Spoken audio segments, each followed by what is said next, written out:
cause et solution spirituelle. Le mal-être intérieur.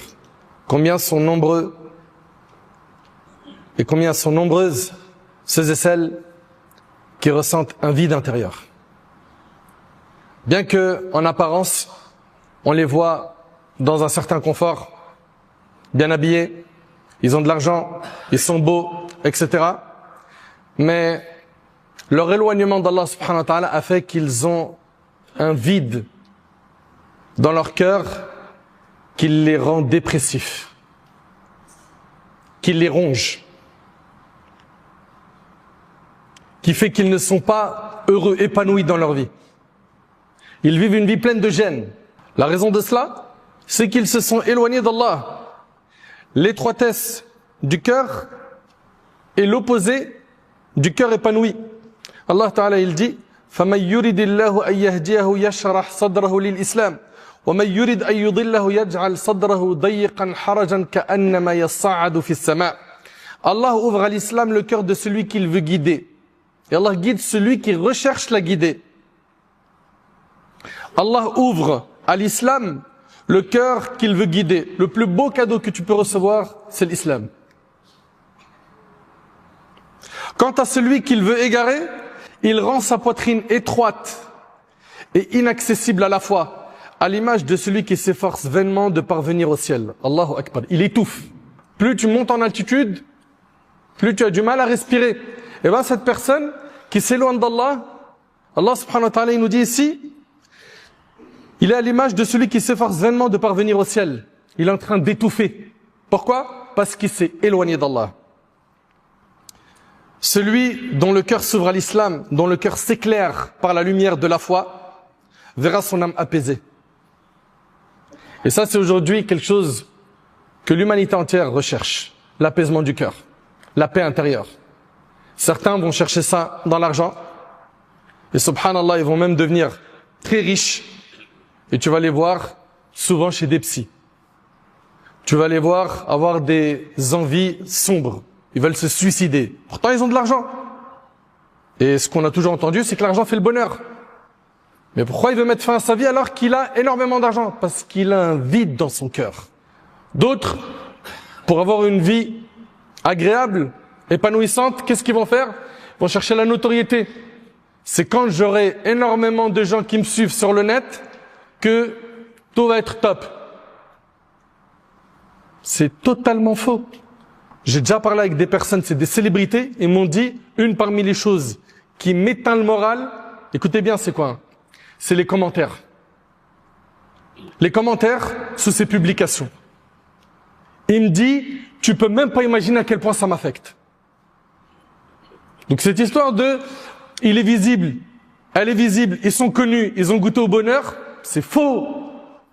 Le bonheur, c'est avec la foi. C'est pas que la célébrité. C'est pas que le statut social. C'est pas avec ta beauté que tu peux perdre à n'importe quel moment. Un accident, une épreuve, tu la perds.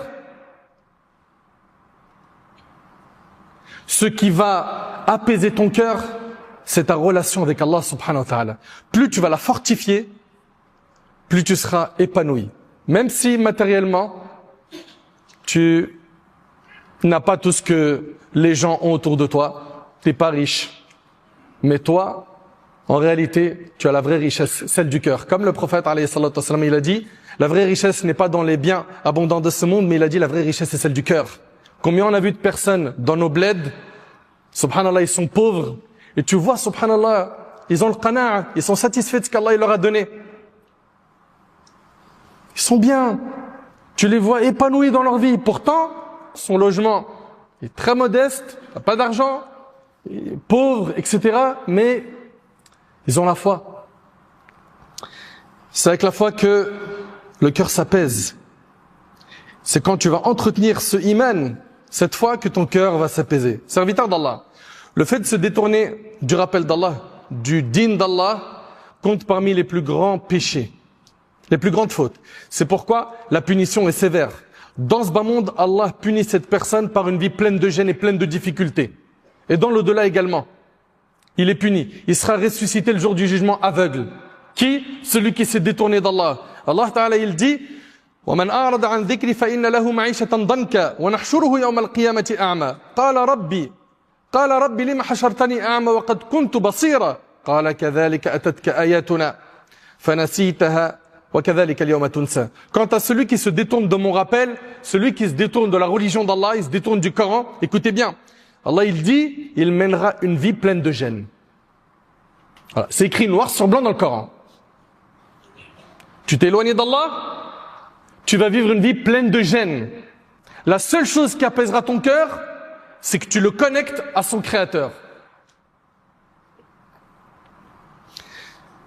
Dans ce bas monde, Allah le punit par une vie pleine de gêne et pleine de difficultés. Et dans l'au-delà, il est ressuscité aveugle. Quant à celui qui se détourne de mon rappel, nous dit Allah, il mènera une vie pleine de gêne. Et au jour de la résurrection, nous l'amènerons au rassemblement aveugle. Il est ressuscité aveugle. Allahu Akbar. Il dira, Seigneur, pourquoi m'as-tu fait comparaître aveugle alors qu'auparavant je voyais? Allah lui dira, il en est ainsi. Sur terre, tu as reçu mes signes, tu t'en es détourné, tu les as oubliés. Aujourd'hui aussi, tu es abandonné. Subhanallah. La vie pleine de gêne touche à la fois la vie d'ici-bas, la vie dans la tombe et la vie dans l'au-delà. Beaucoup de gens pensent que la vie pleine de gêne, c'est uniquement sur terre. Non. Comme le dit Ibn al-Qayyim, Ibn Kathir et d'autres, c'est dans ta vie d'ici-bas, c'est dans ta tombe. Ça sera une vie pleine de gêne et le jour du jugement. Est-ce que tu es prêt, toi, à vivre ces difficultés, ces épreuves? Le mal-être que vit le serviteur qui se détourne d'Allah devient plus intense et s'aggrave à mesure que son éloignement du rappel d'Allah augmente. Plus tu vas t'éloigner du rappel d'Allah, plus tu vas sentir ce mal-être intérieur. Plus tu vas t'attacher à ce bas monde, plus tu vas sentir ce mal-être intérieur. Moins tu vas t'attacher à ce bas monde et tu vas t'attacher à l'au-delà, plus tu vas sentir la paix intérieure.